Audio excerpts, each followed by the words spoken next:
के बारे में कहो, यादव जी के बारे में वीडियो गलत ना बनाए के कहतन, यादव जी के बारे में कहियो वीडियो ना बनाए, गलत वीडियो ना बनाए। देख लो ये हटे अहिर के पाँव ठीक बा, गोड़ों पे गिरे के पड़ेला। ढेर तेज मत बनस ठीक बा, जौन जौन बोलत न अहिर पे उ सब रहले बस सब। एक बात कान खोल के सुनस, अहिर लेखा कोनो जात नहीं के ठीक बा, हम साफ साफ बोलेला मुंहे पे। और एक बात और देखी कैसे जैसे माफी मांगता न, सही जौन बोली ओकरन के ऐसे ही माफी मांगे के पड़ी।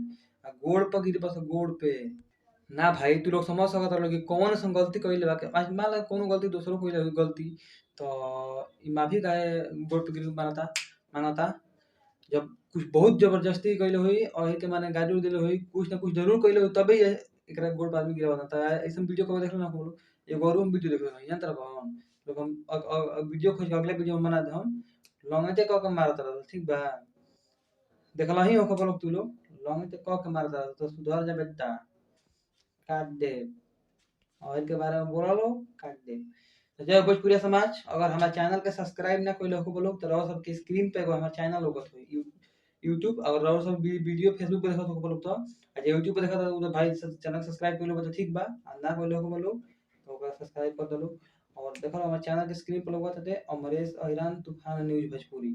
अमरेश अहिरान यूट्यूब पर सर्च करो, सबसे फर्स्ट में आई। फेसबुक पे देखा तो कहता नहीं, सबसे फर्स्ट में आई यूट्यूब पे अमरेश अहिरान सर्च कर लो, टीएमपी के लोगो लगा रही। तो चैनल को सब्सक्राइब कर दिए लोग, वीडियो के आगे में शेयर कर दिए लोग, जब भी हम वीडियो डालत रही तो सब के मस्त मनोरंजन उठावत रही।